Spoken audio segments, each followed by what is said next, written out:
Parks in the Palm Beaches is brought to you by Discover the Palm Beaches, the best way to experience Palm Beach County, Florida. Proudly produced in partnership with the Palm Beach County Film and Television Commission. Hey everyone, I'm Donnell McCant, and this is Parks in the Palm Beaches.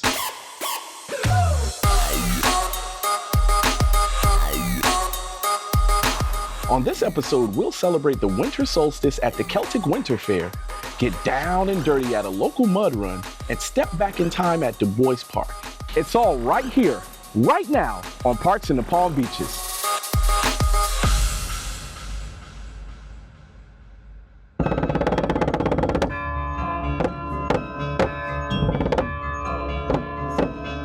Today, we're diving into the rich traditions of Celtic culture right here at John Prince Park in Lake Worth Beach, Florida. Huzzah! Huzzah! Welcome to the Celtic Winter Fair, where you can have the most magical time in the parks of the Palm Beaches. Hi, my name's Ben Kerr, and I'm actually from Scotland, and I decided to bring a little bit of my culture here to the Palm Beaches for the holiday season.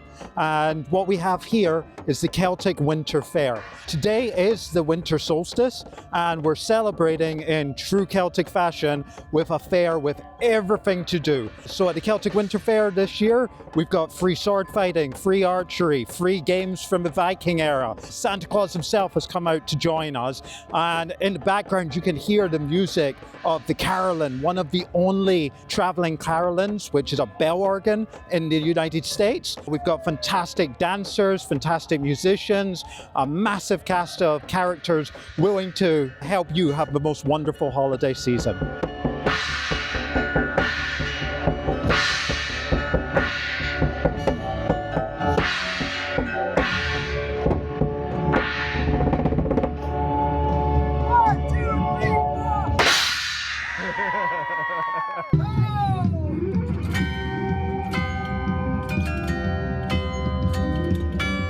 This contraption is magical. This is a carillon, the only transportable carillon in all of North America.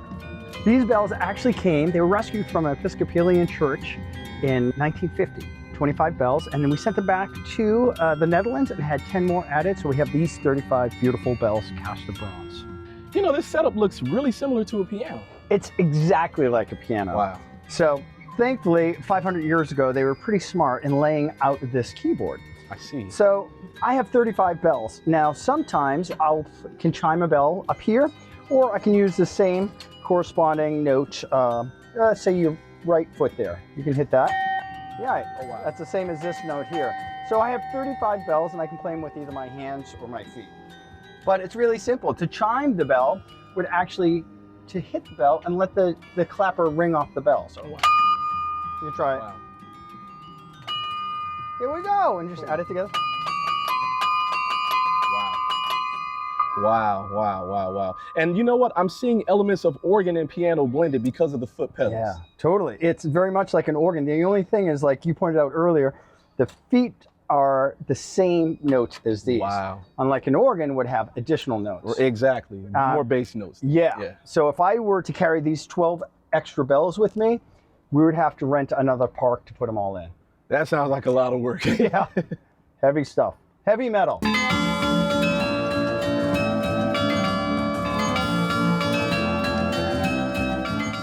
From lively music and dazzling dances to mouth-watering food and handmade crafts, this event has something for everyone.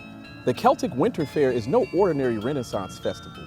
Here, the chill winter air is warmed by the spirit of the Holly Queen and the stoic presence of the Oak King, rulers of Dunsky. Celebrate the season where folklore and festivity meet, creating a tapestry of cultural heritage infused with the magic of the holidays. The heartbeat of any Celtic festival is its music and dance. Here at the Celtic Fair, you'll find performances that transport you straight to the rolling hills of Ireland and Scotland. Whether it's the haunting sounds of the bagpipes or the quick, precise steps of the Irish dance, the entertainment here is simply unforgettable.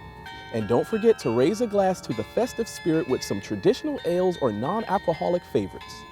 The Celtic Fair is also a treasure trove for history buffs and art lovers.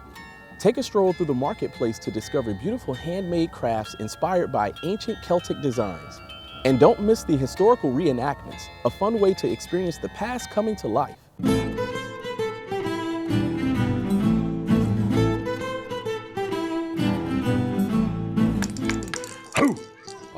you hold out your hand there? Absolutely. Now what we have here is Santa's magic inside a jingle bell. Now that means that anytime you're having a bad day, a rough day, be it from work or family, even though we love them, they can sometimes stress us out. I want you to take that and shake it as hard as you can. Let me see a good shake. Yes, very good. Now what that's going to do, that's going to push away all those bad feelings, all those negative aspects, and leave only the very best behind because you're someone who deserves the very best. And I would know these things because it's my job. Right, so, I mean, I got some shaking to do. You got some shaking to do, and that works year-round, not just at Christmas. Upon entering the Celtic Fair, you'll step into a magical story centuries in the making, brought to life by actors, artisans, and storytellers. The streets of the town bustle with the energy of Market Day, offering handcrafted wares, traditional foods, and the unique chance to purchase magical artifacts. So you never know what you're gonna find here at the Celtic Fest. What is this thing on my face? Well, that is actually what is known as a Dr. Plague mask. Oh, wow. It has some history to it, if you're interested. I am very interested. All right, during the bubonic plague or during the Black Plague, they wore these masks, the doctors did, but they weren't really actually doctors because they didn't have any cure for the actual illness. Wow. So they went around collecting the dead. So they used to actually put in the end of this spices or flowers because dead people, from what I've heard, smell pretty bad, and there were a lot of them. So they would go around in these masks in order to not be engulfed by the smell. Wow. So, yes, so they're very cool. People still use them for cosplay or Halloween. It's one of the many things you can get at one of these Renaissance fairs. And hopefully we'll never have to truly use them in the future. Witness the grandeur of jousts, the skill of archery, and the mystery of ancient rites performed under the crisp South Florida winter sky. I am here with the Oak King. Oak King, what is this that's going on here today? This is the Celtic Winter Fair, and it is an amazing 2-weekend festival. This is our last weekend for this year, and we are celebrating on the winter solstice today. This is actually the day, December 21st. It actually is, yes. It is. Wow. And I, being the king, will be crowned today. And my counterpart, the Holly Queen, shall pass her crown to me. Wow. And then I shall rule until midsummer, until the solstice of summer. And then I shall return the crown to her. That's amazing. So, Oak King, I see a really beautiful crown on your head. Are you yes. telling me this one is going to be even larger and even more grand than this one? Well, maybe my head shall be. However, this is my crown. It shall be placed upon my head later at the coronation ceremony. The Celtic Fair is more than just an event. It's an unforgettable experience. Whether you're here for the food, the fun, or the history, there's magic waiting around every corner. So, wear your best costume, grab a sword, and join the adventure. This is a seat fit for a king and a Holly Queen. How are you, Holly Queen? I'm wonderful. I'm so happy to see you this solstice celebration. This is an amazing celebration we're having here. Can you tell me more about your position here in this kingdom? Well, I am the Holly Queen. I rule from the summer solstice to the winter solstice and try to keep the peace between the Fae and folk. Oh, wow. So the Fae, that's like fairy folk, right? Oh, indeed. Oh, wow. So this is indeed a mystical place. It is. There's much adventure to be had and many libations as well. Libations. I love libations. Me too. Get ready for some mud, sweat, and cheers. Ready, set, go! Let's get it! Let's get muddy.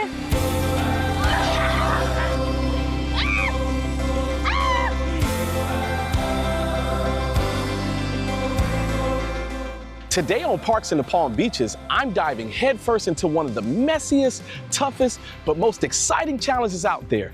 This is your first mud run. Oh yeah, head to toe. We got it. We're here at Burt Aronson Park in Boca Raton, Florida, where hundreds of thrill seekers are ready to tackle this grueling obstacle course filled with mud pits, rope climbs, and of course, a whole lot of fun. This is pain. This is how you make a grown man cry. A mud run is an obstacle course race set on muddy, rugged terrain. Awesome! Woo! Participants face a variety of challenges, including climbing rope walls, climbing through trenches, wading through waist-deep mud pits, and carrying heavy objects. Mud runs are more than just races. They're an adrenaline-pumping mix of endurance, teamwork, and pure, messy fun. Whether you're a seasoned athlete or a first-time participant, these obstacle-filled courses push limits, challenge mental toughness, and leave everyone covered head to toe in mud. You got the tire carry everybody all the way down around the big bush and make sure you bring it all the way back. Then in lane 1, you've got crawl through tubes and inflatable tubes. Lane 2, you got the walls and the cargo net. Lane 3, you got the slip wall, the box jumps, and the rope climb. And a few other things, obviously, then you finish with the mud pit. Many mud runs have courses tailored for kids, ensuring obstacles are safe yet still exciting. These events focus more on enjoyment rather than competition, making them perfect for families with young children. Wonderful experience. Not over yet. Great for kids. It's a mud run obstacle race that's designed for everyone ages 5 and up, and even dogs. And the premise and the difference about us is we're the first in the world to ever offer where kids and parents run together as young as 5. And it's entry level. So that's the other side that most people actually don't even realize is kids and families is perfect, but also if you're 35, 45 and you've never done a race before, this is the one you should try. The way we designed it is so that everything is doable by anybody. So we have some legitimate, no joke obstacles, as you can see behind me. Some of them are very tough, some people won't get through them, but no one's gonna get hurt.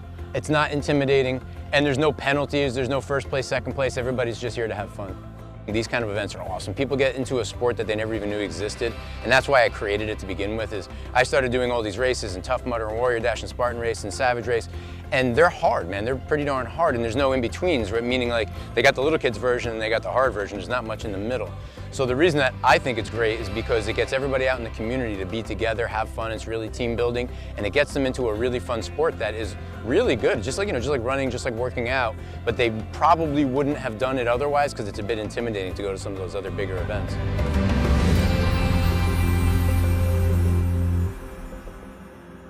Our next stop is the historic Du Bois Pioneer Home.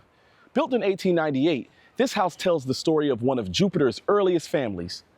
Let's step inside and learn more.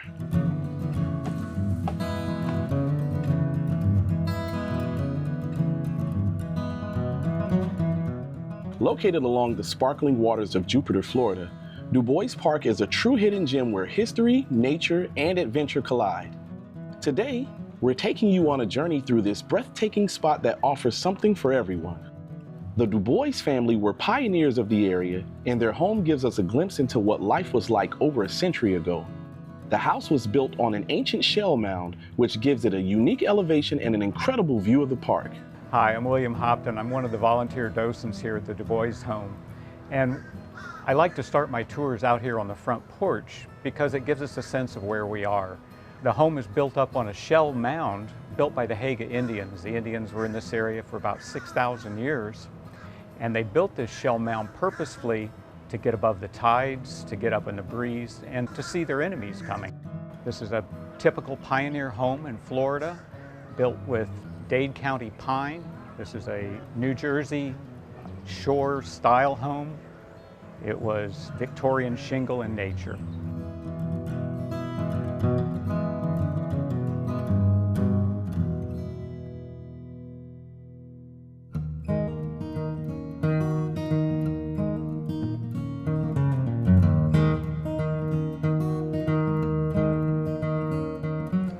This area was wilderness. Everybody in Jupiter lived up and down the river.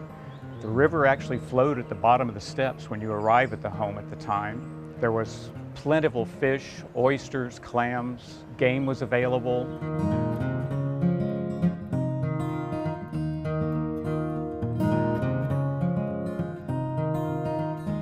I'm a native Floridian, and Florida history is one of my passions.